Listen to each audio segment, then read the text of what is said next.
آگے انشاءاللہ بڑھتے ہیں آیا نمبر 48 کی طرف جی. وَاتَّقُوا واو قاف یا اس کا روٹ ہے اور ڈرو یوم اس دن سے تجزی لا تجنا کام آئے گا نفس کوئی نفس عن نفس کسی نفس کے شیئن کچھ بھی ولا اور نہ یقبل قبول کی جائے گی منہا اس سے شفاعت کوئی سفارش ولا اور نہ یؤخذ لیا جائے گا منہا اس سے عدل کوئی بدلہ ولا ہم اور نہ وہ ینصرون وہ مدد کیے جائیں گے جی. واتقوا ہم جیسے کہ شروع سے ایکسپلور کرتے آ رہے ہیں واو قاف یا اس کا روٹ ہے ڈرنے سے تقوی اختیار کرنے سے اور اس کے بعد آپ کے سامنے تجزی تو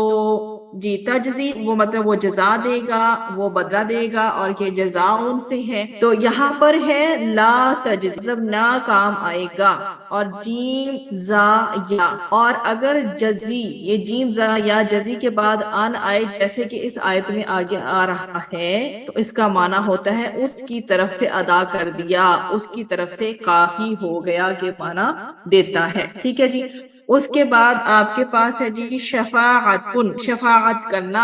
سفارش کرنا ٹھیک ہے جی. اور کوئی سفارش شین فا اور عین سے ہے اور جو شین فا اور عین کا جو معنی ہوتا ہے جب اسے شفاع کا معنی ہوتا ہے اس کے ساتھ کسی چیز کو ملا کر اسے جوڑا بنا دیا جانا اور شفاع کا مطلب جوڑا بنانا پیرنگ کرنا شفاعت کسی کو مطلب سپورٹ کرنا خاص طور پر وسیلہ معنی میں ہوتی ہے اور آپ کو پتا ہے کہ ہم اذان کے بعد جو دعا بھی پڑھتے ہیں اس میں بھی یہ الفاظ آتے ہیں. اس کے بعد ہے آپ کے پاس اسی آیت میں یؤخذ ٹھیک ہے حمزہ خا اور ذا اس کا روٹ ہے مطلب کہ لیا جائے گا اور لینا پکڑنا اور اس حصی اور جو ہے نا معنوی دونوں معنی پائے جاتے ہیں جیسے کہ حصی میں آپ کہہ سکتے ہیں کہ کسی چیز کو ٹچ کرنا with the help of a sense آپ نے اس چیز کو پکڑا جیسے سپوز اب یہ آپ لکھ رہے ہیں تو آپ نے قلم پکڑا اور اسے آپ نے یہ فزیکل ٹچ جو ہوتا ہے اس کے ساتھ اور اگر معنوی کو آپ دیکھیں تو اس میں کوئی بھی آئیڈیا یا نالج ٹھیک ہے آپ اس ٹائم اپنے ہاتھ سے ٹچ کر کے قلم کو جو ہے وہ حصی اٹیچمنٹ کر رہے ہیں اور جو میری آواز آپ تک پہنچ رہی ہے یہ جو ہے نالج آپ کی طرف ٹرانسفر ہو رہا ہے یا آئیڈیاز پہنچ رہے ہیں تو یہ اس کے معنوی معنوں میں آ جاتا ہے. اس کے بعد ہمارے پاس ہے عدل عین دال اور لام اس کا روٹ ہے جی کوئی بدلہ whenever you will get any اسم with تنوین جب بھی کبھی آپ کے پاس کوئی بھی اسم تنوین کے ساتھ آتا ہے اس کا ہوتا ہے یا تو معنی ایک یا چند یا کوئی. یہاں عدل مطلب کہ کوئی بھی بدلہ کوئی بدلہ ویسے تو عدل کا لفظ جو ہے انصاف کے لیے آتا ہے برابر ہونے کے لیے لائک آپ کو پتا نا جسٹس بھی اسی سے نکلتا ہے ٹھیک ہے تو یہ جو ہے عدل کا لفظ جو ہے انصاف کے لیے آتا ہے برابری کے لیے یا معاوضہ کوئی ہے اگر اماؤنٹ ہے کوئی وہ لینا اور وہ برابر اماؤنٹ میں ہو ٹھیک ہے اس کے لیے یہ آتا ہے. اس کے بعد ہمارے پاس اسی آیت میں ہے ینصرون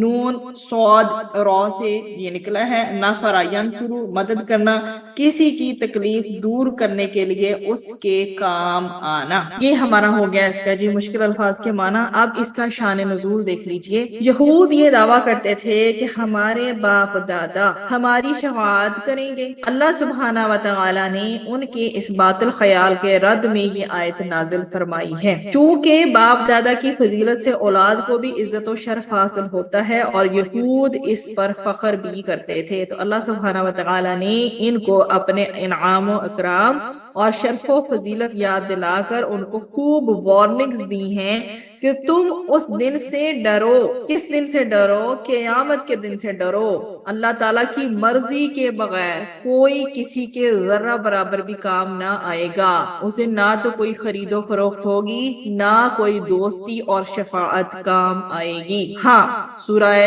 تاہا میں ہمیں 109 میں کیا اس کے حوالے سے ملتا ہے کہ اس دن لا تنفع الشفاعت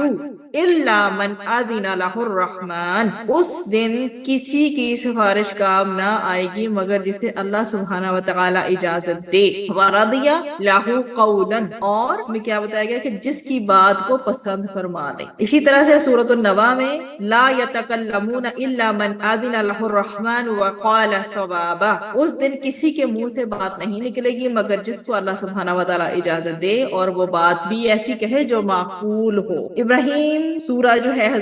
حضرت ابراہیم علیہ السلام کے نام کے ساتھ قرآن میں سورہ ابراہیم آیا نمبر 31، یوم لا بیع فیہ ولا خلال، اس دن نہ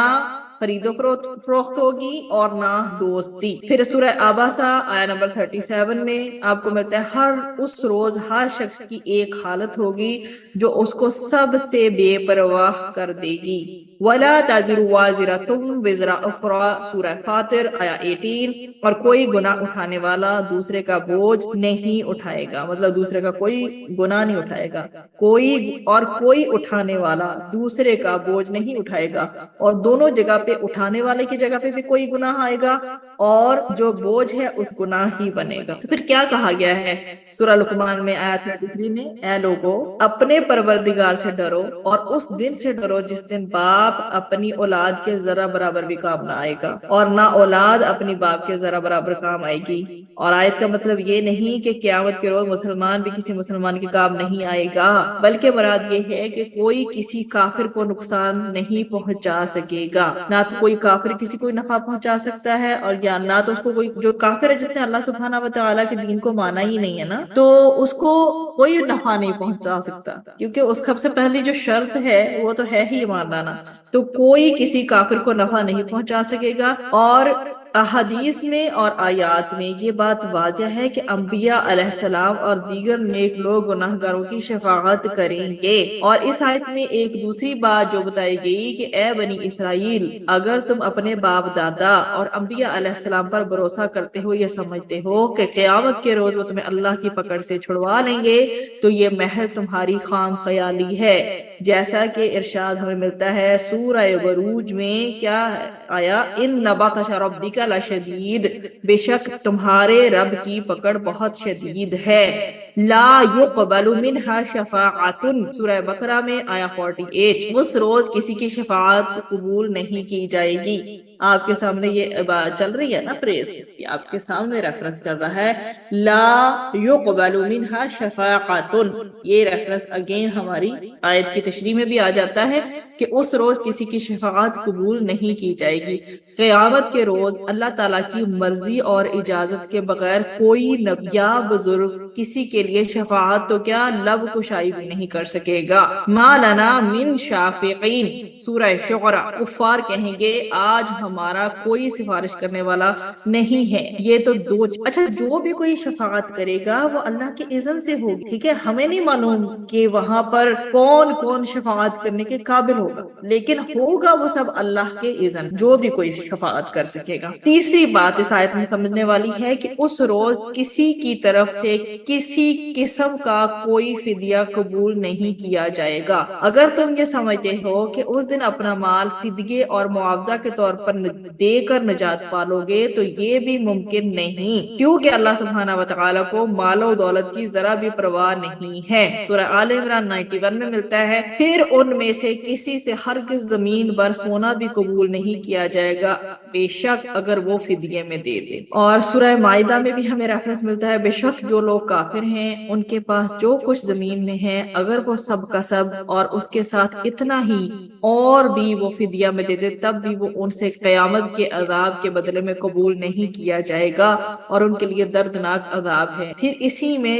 چوتھی بات آگے نکل رہی ہے اسی آیت میں، ابھی جو ہے ہم نے لا تجزی کو دیکھ لیا، عن نفس شیعہ کو دیکھ لیا، پھر جو ہے ولا یؤخذ منها عدل ولا هم ينصرون، اب ہم اس کو دیکھیں گے۔ تین چیزیں ہم دیکھ کر آج اس روز عزیز و اقارب، برادری اور دوسرے مددگار بھی اپنی قوت و زور کے بل پر ان کو نہیں چھڑا سکیں گے، ولا هم ينصرون، نہیں چھڑا سکیں گے، کیونکہ اللہ تعالیٰ سے مقابلہ کرنے کی کسی کو کوئی مجال نہیں ہے۔ تو اس آیت میں جس بات پر زور دیا گیا ہے، جس بات پر ایمفسس کیا گیا ہے وہ یہ ہے کہ کوئی شخص کسی بھی طرح کفار سے عذاب نہیں کر سکتا، کیونکہ عذاب دور کرنے کی جتنی بھی صورتیں ہو سکتی ہیں اللہ تعالیٰ نے ان سب کی نفی فرما کر واضح فرما دیا کہ قیامت کے روز کوئی بھی شخص کسی کافر سے کسی قسم کی تدبیر کے ساتھ عذاب دور نہ کر سکے گا۔ عذاب دور کرنے کی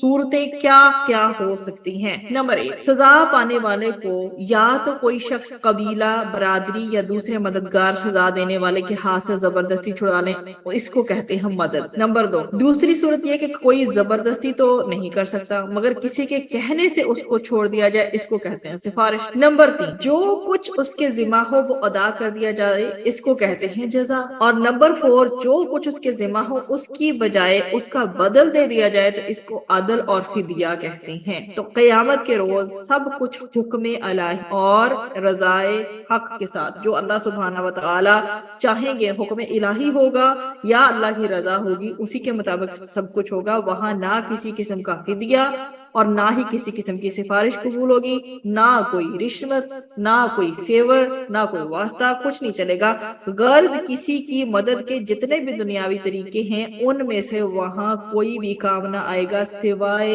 ایمان کے۔ یہاں تک ہماری الحمدللہ کمپلیٹ ہو گئی ایکسپلینیشن آیا نمبر 48 کی۔